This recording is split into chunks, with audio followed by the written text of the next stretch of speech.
Bom dia, senhores, ou boa tarde, dependendo do horário que estejam assistindo este vídeo, esta videoaula. Vamos, então, dar prosseguimento, né, ao conteúdo e hoje vamos iniciar um assunto muito importante para vocês, né, dentro da formação de vocês, do que vocês têm que conhecer sobre estabilidade na navegação. Hoje vamos falar sobre a física de sistemas de muitas partículas. Óbvio que aqui eu estou falando sobre a física macroscópica, né? Física, vamos colocar assim, newtoniana, porque também existe a física quântica de muitas partículas, onde você usa princípios variacionais, você usa princípios como, por exemplo, Hartree-Fock, calcular sistemas de moléculas, ou até mesmo sistemas atômicos, né, os orbitais, moleculares, toda a estrutura, né, molecular e atômica. Você usa também a física de muitas partículas para isso. No entanto, para nós, agora aqui no nosso contexto, a gente vai usar a física newtoniana, né, para várias partículas. Isso tem um interesse muito grande quando você fala, por exemplo, sobre estabilidade, né? A determinação, por exemplo, do centro de gravidade de uma embarcação, a influência das cargas sobre o centro de gravidade, como isso influencia na estabilidade de uma embarcação. Então, esse tipo de conhecimento seria muito interessante para vocês adquirirem. E nós vamos falar sobre isso na próxima aula, tá? Porém, hoje nós vamos introduzir o tema. Então, hoje vamos nos ater à física, a como se raciocina, né, com muitas partículas em termos da física. Vamos introduzir também o conceito de centro de massa, certo? O conceito de centro de gravidade é muito análogo, mas eu gostaria de falar sobre isso à parte, numa próxima aula. Ok, senhores? Bom, o que seria um sistema de muitas partículas? Vamos fazer um resumo do que nós vimos até agora. Nós vimos uma partícula ou um corpo, ok? Que a gente usualmente, sei lá por que motivos históricos ou motivos didáticos, nós costumamos representar por um bloco, certo? Mas usualmente então até a P1 nós estávamos tratando sobre a física de um corpo só, certo? E esse corpo representado geralmente como um bloco ou como uma embarcação, mas de qualquer forma nós levamos em consideração apenas que esse corpo ele só podia se transladar, ok? Em nenhum momento nós falamos sobre movimento de rotação, outros tipos de graus de liberdade, porque até aquele momento o objetivo era introduzir determinados conceitos físicos que não necessariamente precisavam de uma análise um pouco mais profunda e complexa de um corpo extenso, como por exemplo de uma embarcação. Ok? Então por isso que nós começamos sempre assim, por motivos didáticos também. Aí agora, depois da P2, nós começamos a falar sobre colisões, sobre sistemas de duas partículas, introduzimos o conceito de força interna, que é a força que atua entre dois corpos dentro de um sistema, certo? Então, se uma força é provocada ou recebida por um dos corpos que estão dentro de um sistema, essa força é uma força interna àquele sistema. Nós também vimos que você pode ampliar o sistema. O sistema é uma coisa que você escolhe. dependendo da situação que você esteja analisando, certo? Muito bem. Então agora, aí falamos sobre colisões, etc. Agora nós vamos ampliar esse conceito. E por que nós ampliamos? Porque nós vamos ver que um corpo extenso, ele sempre pode ser pensado como um sistema de muitas partículas. Imagina, vocês já devem saber da formação de vocês, que qualquer corpo ele é formado por muitos átomos. Né? Meu corpo aqui, ó, meu braço, é formado por vários átomos, né? Baseados no carbono, etc, etc. Né? Toda a minha matéria é baseada no carbono, etc, etc. Temos água, temos vários componentes que formam o corpo humano, por exemplo, mas não só o corpo humano, como qualquer objeto que vocês possam visualizar. Isso são muitas partículas que estão agrupadas.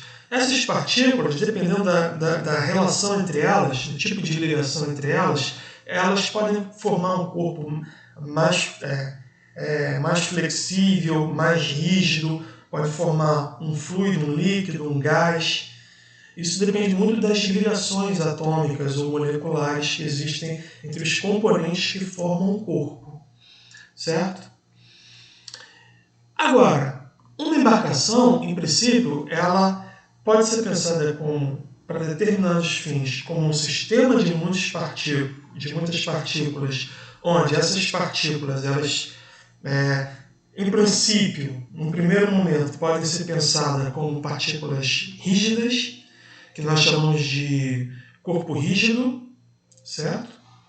Pode ser pensado. E você pensando assim, você pode descrever todo tipo de fenômeno relacionado ao movimento, né? De balanço, enfim, todos os graus de liberdade que uma partícula, que um navio pode ter. Você pode descrever isso só considerando o navio como um corpo rígido e extenso. Porém, determinadas situações, você não pode descrever dessa forma. Por exemplo, o esforço do material, né, que forma um eixo, por exemplo, esse tipo de coisa não. Aí você tem que considerar uma certa flexibilidade do material do navio. Nós vamos falar um pouco sobre isso, especialmente em Física 2, quando nós falarmos sobre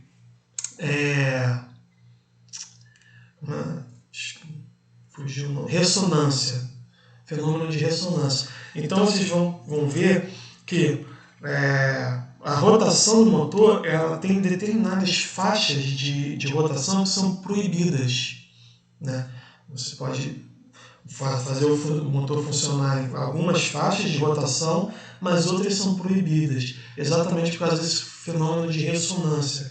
Nós vamos falar em Física 3. Certo? Então, basicamente, o que eu estou falando aqui é uma ideia geral de como nós abordamos o problema de um corpo, de um corpo extenso no contexto da física. E nessa sequência de fatos, onde nós estamos? Nós saímos de uma introdução, seria uma introdução, que é a física de dois corpos, para representar efeitos, né, ou fenômenos que ocorrem em duas partículas. Saímos de uma, fomos para duas, agora nós vamos estender esse conceito para várias partículas. Antes de pegar essas várias partículas e considerá-las como um corpo rígido. Tá legal? Bom, então no sistema de várias partículas, o que nós temos? Nós temos muitos corpos, como vocês nós já falamos. Esses muitos corpos, eles podem interagir entre si. Tá legal? Então, os muitos corpos podem interagir entre si. Quando eles interagem entre si, os corpos dentro de um sistema, quando eles interagem entre si, nós chamamos, novamente, vamos reforçar, nós chamamos essas forças de forças internas, que sempre formam um par de ação e reação. E aí vem um ponto. Quando você está dentro de um sistema, e conforme você vai aumentando o sistema, crescendo o sistema, você sempre tem uma relação. Sempre que um corpo, que um objeto provoca uma força em outro, esse outro provoca no um. Certo? Então isso é um par ação e reação, e as forças do par ação e reação são as forças internas.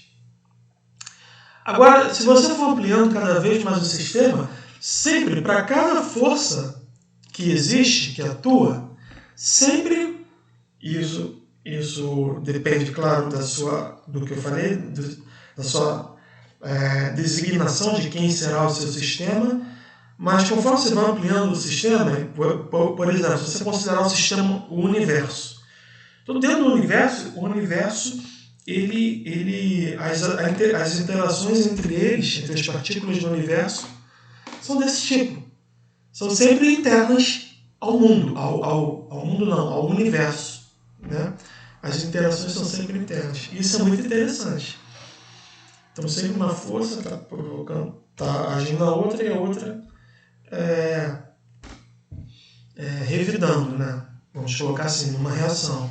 Agora, se você não considerar o universo como um sistema, se for diminuindo, aí você chegou a uma embarcação. Certo? Então você tem uma embarcação. Aí, em geral, o que você faz? Beleza, eu vou considerar a embarcação. Quem seriam as forças internas sobre a embarcação? São todas as forças que estão em partículas, certo? Que fazem parte daquela embarcação. Que são entre partículas que fazem parte daquela embarcação. E aí, se você considerar a embarcação como um sistema de partícula, o vento já é uma força externa.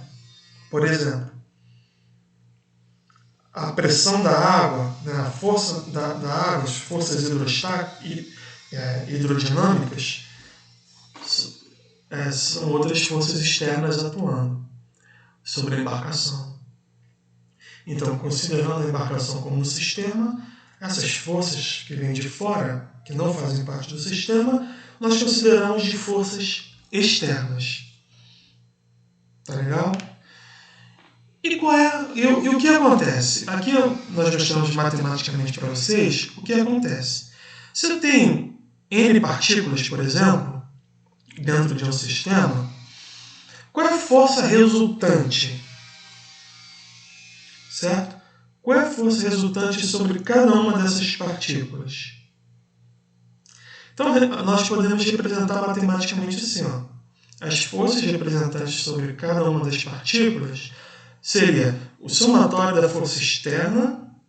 Aqui teria um índicezinho I, para representar que uma força externa está atuando numa partícula I. Né?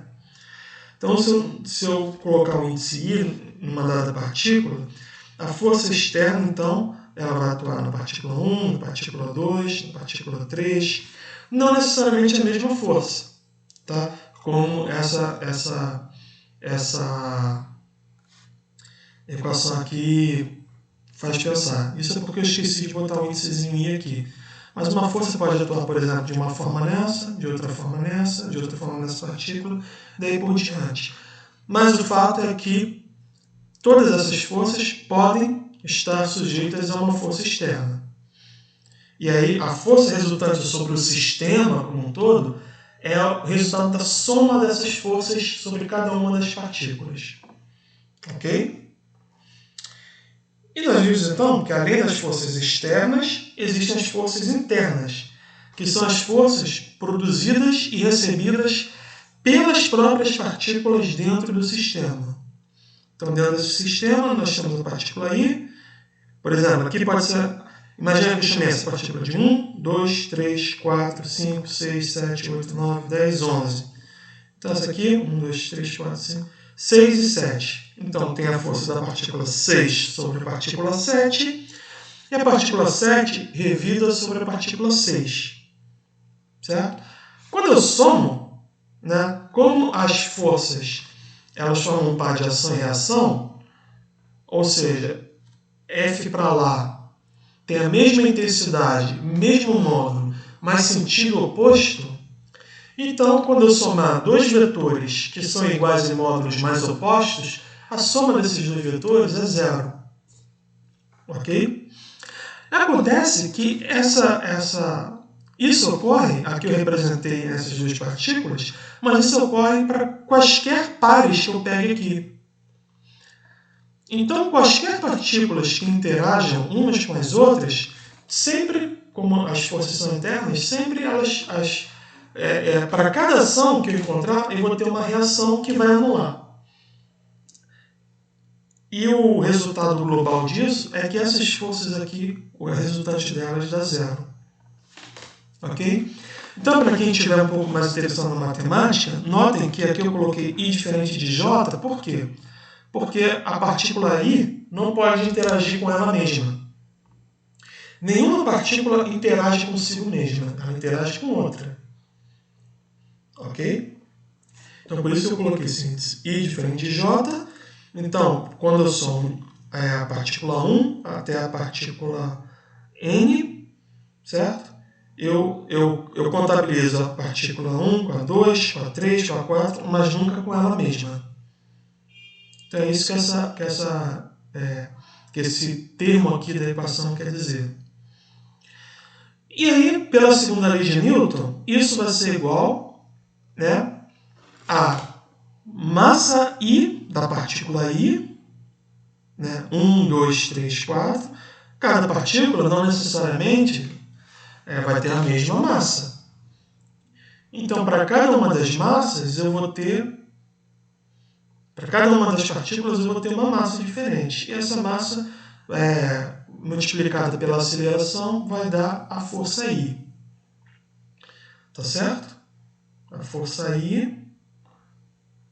E a força resultante, a força global, a força total, é o somatório das massas em cada partícula vezes a aceleração de cada partícula. Quando eu somo isso globalmente, eu tenho a força resultante sobre esse sistema. Ok? Agora, então, nós podemos introduzir o conceito de centro de massa. O que seria o centro de massa nesse contexto? Então, resgatem essa equação aqui. Eu falei que a força resultante, que, como nós vimos, é a própria força resultante externa, é igual ao somatório de MI a I. Né? Então, a força resultante externa, e por que externa? Porque a resultante das forças internas é nula. Agora, veja bem, isso é um fato importante, eu posso definir, de novo, qual é a física? A física é isso aqui, ó, cada massinha multiplicado por cada aceleraçãozinha, ok? Isso aqui acontece na natureza, entendem? Isso é o que de fato acontece. Agora, peguem isso, certo? E guardem. Agora, por outro lado, eu posso definir, por isso eu coloquei esses 3 tracinhos, esse somatório como se fosse uma massa total, uma massa emissão, certo? Vezes uma aceleração total, ou uma aceleração global, que eu chamei de azão. E se vocês repararem, eu posso fazer isso. Por quê? Porque essas grandezas físicas, né, têm a dimensão de quilo vezes metro por segundo ao quadrado. Então, e isso para cada uma das partículas. Então eu posso... Beleza. Se eu somar cada uma, vai dar um resultado, não vai? Por exemplo, vamos pegar o exemplo de 2 partículas. Partícula 1 tem massa 1, aceleração 2. Partícula 2 tem massa 2, aceleração 1, certo? Então vai ficar 1 vezes 2, 2, mais 2 vezes 1, 2. Então vai dar 4, né? Certo? Então eu posso dizer que esse 4, resultado da soma 1 mais 2 vezes, ou 1 vezes 2, 1 vezes 2 mais 2 vezes 1, dá 2 mais 2, 4, né? Então pode dizer que esse número global 4 é igual a uma massa vezes uma aceleração. Ok? E se eu chamar essa massa, mzão, do somatório das massas, certo? Então, se eu tenho massa 1 e a massa 2, se eu somar isso, vai dar 1 mais 2, 3. Certo? Deu 3. Então, se eu chamar essa massa, definir assim, ou chamar assim, a massa total 3, então eu vou ter uma aceleração que vai corresponder a 4 terços. Certo? 4 dividido por 3, que dá 1,25. Que dá 1,25. Essa aceleração azão, que eu chamei azão. Certo? Então pronto. Então eu posso definir esse azão como a divisão da massa total vezes o somatório de cada massinha e cada aceleraçãozinha. E a essa aceleração eu chamo de aceleração do centro de massa. Ok? Se ficou um pouco complicado entender o processo, não se preocupem. Vamos resumir então, para ver se vocês pegam aqui. O que eu estou dizendo simplesmente é o seguinte, que eu posso, do ponto de vista prático, eu posso pegar todo o sistema e obter de alguma forma a aceleração total. Se tem uma força atuando sobre todo esse sistema, eu posso chamar essa aceleração de aceleração do centro de massa, certo? De tal forma que a aceleração do centro de massa vezes a massa total desse sistema, a massa total vezes essa aceleração é a força total. É isso que eu estou dizendo. Então, simplesmente, Fzão resultante é igual a Mzão vezes Azão. Simples assim. Exemplo. Esse celular ele é formado por várias partículas, Mi, AI, certo? Várias partículas formam esse celular. O que eu estou dizendo é que se eu atuar uma força sobre ele, eu pego esse celular e meço a massa dele, massa inercial. Se a massa inercial for tanto, a força for tanto, ele vai sofrer uma aceleração azão do celular como um todo, tanto. Que não necessariamente equivale à aceleração de cada uma das partículas que formam o celular, mas sim a aceleração total, global desse celular. Tá certo? Então esse é o azão, a aceleração do celular. Beleza?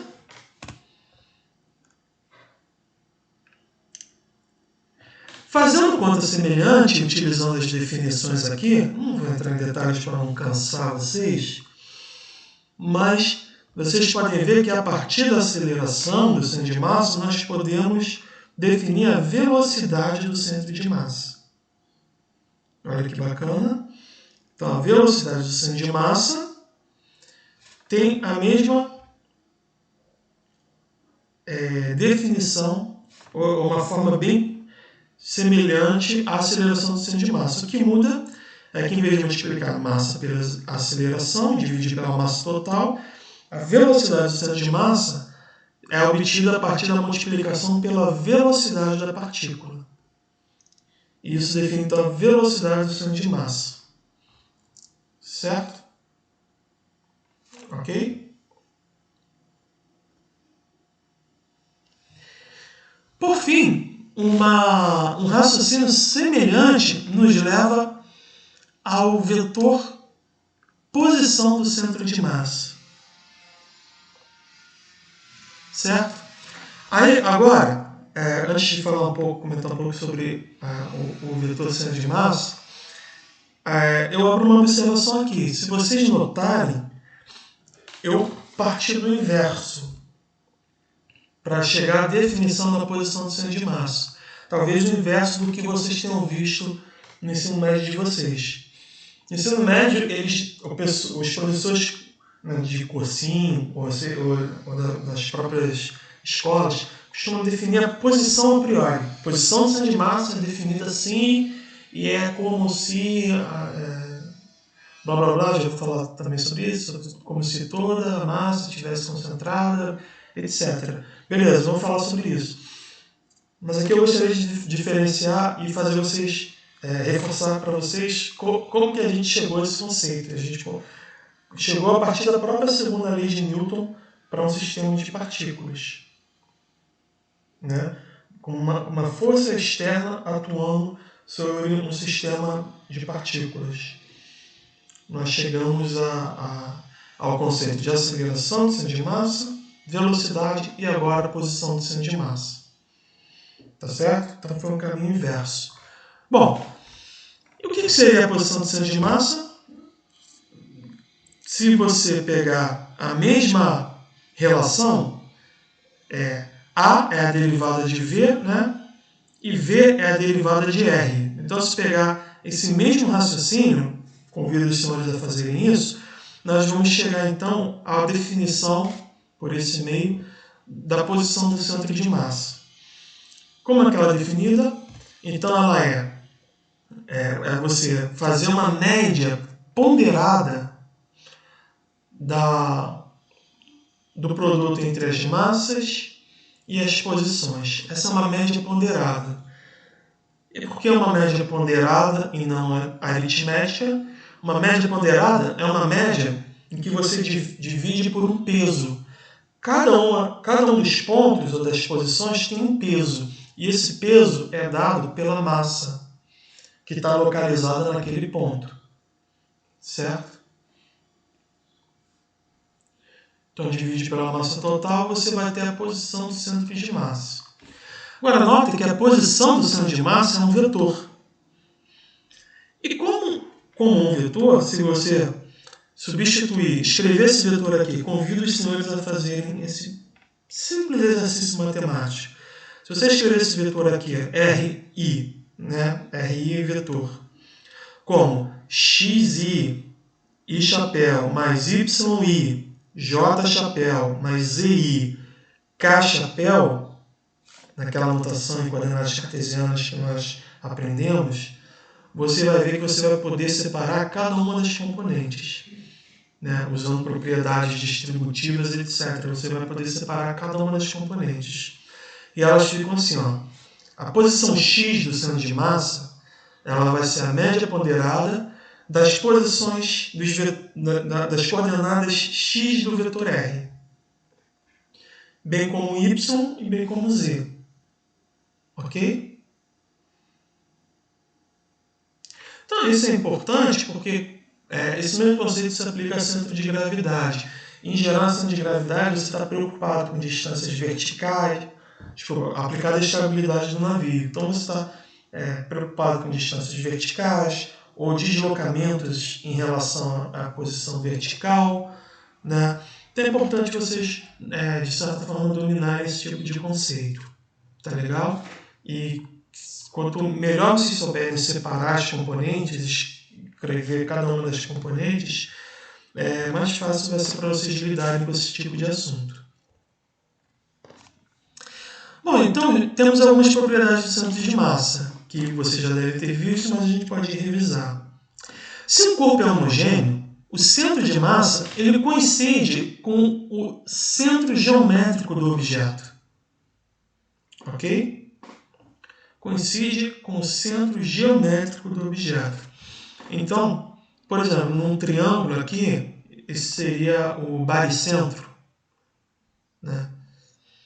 Que é a linha que une, onde as mediatrizes elas se encontram, né?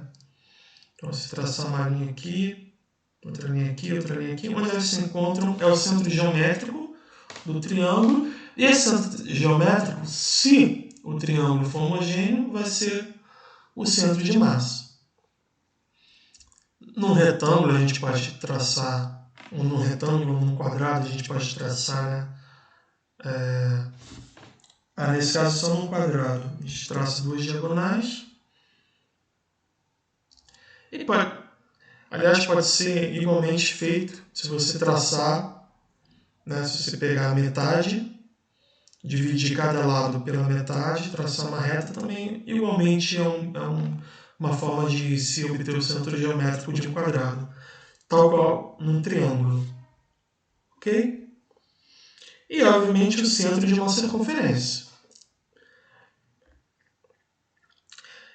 Outra propriedade interessante do centro de massa, e essa é interessante vocês dominarem essa propriedade, vocês aprenderem bem essa propriedade, é o seguinte: o corpo ele sempre pode ser desmembrado em formas mais simples.